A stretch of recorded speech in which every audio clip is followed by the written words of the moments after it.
Assalamualaikum warahmatullahi wabarakatuh.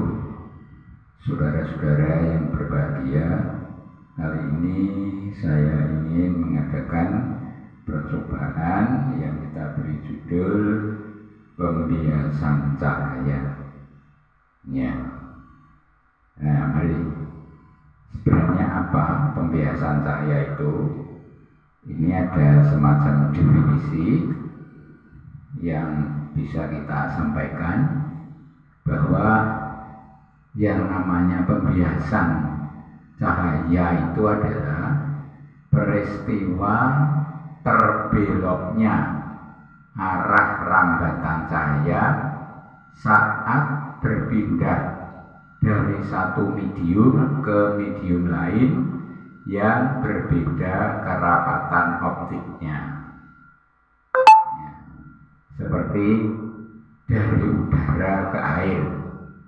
Nah, pembelokan ini terjadi karena adanya perubahan kecepatan sinar cahaya.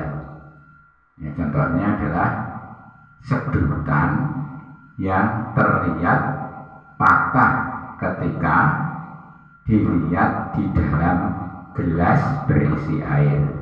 Nah, itu. Semacam divisinya pembiasan itu semacam itu. Nah, ini pembiasan yang kami adakan ini ya pembiasan secara istilahnya tingkat dasar. Ya, sebab dengan judul yang sama nanti bisa diadakan percobaan yang penjelasannya itu lebih detail lagi. Tapi yang tingkat dasar ini ya belum begitu detail. Kalau kita lihat dari tingkatan sekolah mungkin sudah sampai SMP, SMA, nah itu mungkin ini akan lebih detail lagi. Tapi ini katakanlah percobaan di tingkat dasar. Nah, seperti yang saya katakan di dalam definisi tadi, maka di sini dalam percobaan ada beberapa alat ya yang kita sediakan untuk berlangsungnya percobaan ini. Ya. Ini ada dua alat sebenarnya, hanya sederhana saja. Yang satu ini sedotan, ya. Kemudian yang kedua ini gelas kosong, ya. Dan satunya ini sama-sama gelas, tapi ini saya sediakan gelas yang satu ini ya berisi air, yang nanti airnya akan saya tuang ke dalam gelas satunya itu ketika sedotan itu berada dalam gelas kosong itu. Kemudian nanti akan kita lihat reaksinya atau perubahannya seperti apa. Ya, pertama kali yang kita lihat adalah bahwa sedotan yang saya taruh di dalam gelas kosong ini sedotannya tidak berubah bentuk, masih tetap lurus. Ya, kalau ini katakanlah agak miring, ini memang saya tekan begitu karena supaya nanti bisa berdiri di dalam gelas, tapi bentuknya tetap lurus, ya, tidak kelihatan berbelok, tidak kelihatan patah, ya. Lurus, ya, gitu. Kemudian selanjutnya ini gelas kosong yang berisi sedotan itu akan saya tuangi air. Nah, setelah saya tuang air, lalu kita saksikan bersama bagaimana bentuknya. Adakah perubahan bentuk? Ya, untuk itu kita coba saja. Kita tuangkan air ke dalam gelas yang masih kosong ini. Bentar. Ini saya tuangkan di sini air. Ya. Nah, sekarang mari kita amati setelah air dituangkan ke dalam gelas yang berisi sedotan tadi, kita amati bagaimana bentuk sedotannya. Nah, bagaimana bentuk sedotannya. Nah, itu bandingkan dengan tadi ketika gelas yang kosong yang di dalamnya ada sedotan tadi. Nah, bandingkan, bedakah dengan ini? Mungkin di dalam video ini tidak begitu jelas, tapi ketika saya ini yang mengadakan percobaan, ini saya melihat bahwa di sini sedotan yang ada di dalam gelas berisi air ini kelihatan patah atau kelihatan bengkok. Nah, itu ya. Nah, itu ya, hanya semacam itu percobaannya. Oleh karena itu, lalu perlu sedikit diberi penjelasan bahwa ternyata sedotan yang ada di dalam gelas yang berisi air itu bisa kelihatan bengkok, bisa kelihatan patah, itu dikarenakan ada pembiasan cahaya. Seperti dalam definisi tadi, bahwa cahaya yang melewati dua medium ini nanti kalau bertemu itu nanti cahayanya akan berbelok. Misalnya dari medium udara, cahayanya dari medium udara ke medium air. Ya, nanti sampai sana itu, sampai air itu, nanti cahayanya itu akan berbelok atau terbias gitu. Nah, dengan demikian maka kelihatan ya seperti patah itu karena bukti adanya pembiasan cahaya. Nah, sekarang pertanyaannya, mengapa cahaya bisa berbelok atau bisa terbias? Ya, saya katakan bahwa karena adanya medium yang kerapatannya itu berbeda. Jadi medium udara dan medium air ini kerapatannya beda. Medium udara ini lebih renggang dibanding dengan medium yang berupa air. Sehingga cahaya yang lewat dari medium udara lalu menuju ke medium air ini lalu dibelokkan. Sebenarnya sama saja nanti kalau dibalik, misalnya dari medium air ke udara, nanti juga akan belok juga. Cuma nanti ada penjelasan lebih lanjut. Itu artinya perbedaannya terletak di mana. Dan nanti menjelaskannya lewat yang namanya garis normal. Ya, itu nanti akan kelihatannya menjauhi dari garis normal atau mendekati dari garis normal.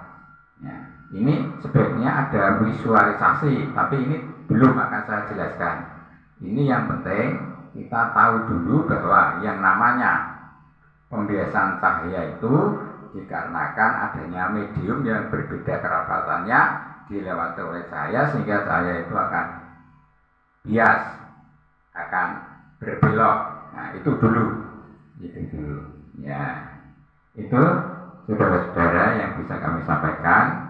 Percobaannya sederhana ini mudah-mudahan nanti bisa dijadikan suatu pengetahuan sederhana. Ya, kemudian dalam waktu lain kita lanjutkan dengan agak keterangannya lebih detail, lebih dalam gitu. Ya, itu percobaannya saudara-saudara. Lalu sering saya dalam percobaan itu selalu saya kaitkan dengan manfaatnya dalam kehidupan sehari-hari. Nah, karena itu dari percobaan ini akan kita lihat apa manfaatnya dari hasil percobaan ini. Ya, kita akan keluar dari ini sedikit. Artinya ada beberapa contoh percobaan tidak seperti ini, tapi sama-sama hasil pembiasan. Ya, dan itu nanti bisa kita lihat bagaimana manfaatnya bagi kehidupan kita sehari-hari. Contoh, kalau yang sedutan ini kurang bisa bermanfaat dari kehidupan sehari-hari. Cuma kita membuktikan bahwa ini ada pembiasan, ada pembelokan. Ya, sedotannya seperti patah begitu. Tapi ada sebenarnya percobaan-percobaan yang nanti akan terkait dengan kehidupan kita sehari-hari. Misalnya, ini secara teori dulu. Nah, kita ini bisa melihat karena sebenarnya adanya pembiasan cahaya di dalam mata kita. Karena ada pembiasan, maka cahaya yang belok itu nanti justru akan mengenai retina sehingga kita itu dapat melihat. Nah, itu. Dengan melihat percobaan semacam itu, walaupun ini baru teori, ini kita dapat mengetahui manfaatnya. Manfaatnya apa? Ya, manfaatnya kita bisa melihat. Coba bayangkan kalau tidak ada pembiasan cahaya yang ada di mata kita tidak akan bisa melihat. Ya, itu. Kemudian ada suatu hasil percobaan. Ya, misalnya kita melihat kolam air. Kolam air itu kelihatannya dangkal, padahal kolamnya dalam sekali. Ya, mengapa kok kelihatan dangkal? Ya, karena ini adanya pembiasan.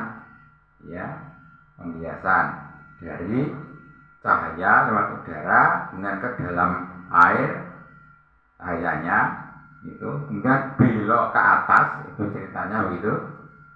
Nah, akhirnya akan kelihatan dangkal. Ya, gitu. Nah, apa ini gunanya bagi kita sehari-hari? Ya, kita gunanya itu kita adalah harus berwaspada, itu gunanya. Apa? Jangan sampai kalau kita melihat kolam yang sebenarnya dalam kelihatannya dangkal lalu kita mencebur ke dalamnya. Nah, ini berbahaya. Oleh karena itu manfaatnya bagi kita adalah kita harus hati-hati atau waspada. Ya. Dan ada lagi yang pembiasannya itu juga bermanfaat bagi kita, walaupun itu manfaatnya semacam untuk apa ya? Untuk rekreasi atau untuk pemandangan yang indah gitu. Apa namanya? Ya, pelangi. Pelangi itu sebenarnya juga hasil pembiasan cahaya. Ya.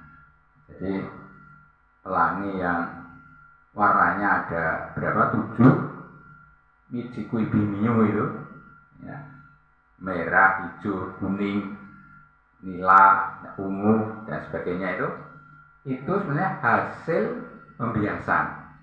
Ya. Nah, ini secara retorik dulu, ya, nanti harus dipraktekkan. Tapi ini sebagai contoh yang pernah diadakan sehingga bisa mengatakan bahwa yang namanya pelangi itu termasuk hasil pembiasan cahaya. Lalu manfaatnya apa? Yaitu tadi, itu bisa kita jadikan semacam pemandangan bagi kita sehingga ya indah itulah, itu pemandangan alam. Ya. Itu saudara-saudara yang bisa kami sampaikan terkait dengan cahaya atau pembiasan cahaya. Dan sebenarnya di luar pembiasan cahaya sendiri ada macam-macam dilihat dari segi sifat-sifatnya, ya, dan sebagainya itu ada, tetapi itu di luar pembicaraan kali ini, di luar percobaan kali ini.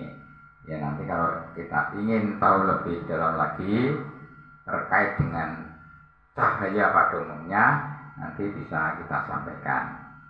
Ya, itu yang bisa kami sampaikan. Kurang lebihnya mohon maaf, ada kurang, mohon nanti ada semacam kritik dan sebagainya untuk bisa memperbaiki apa yang kami sampaikan.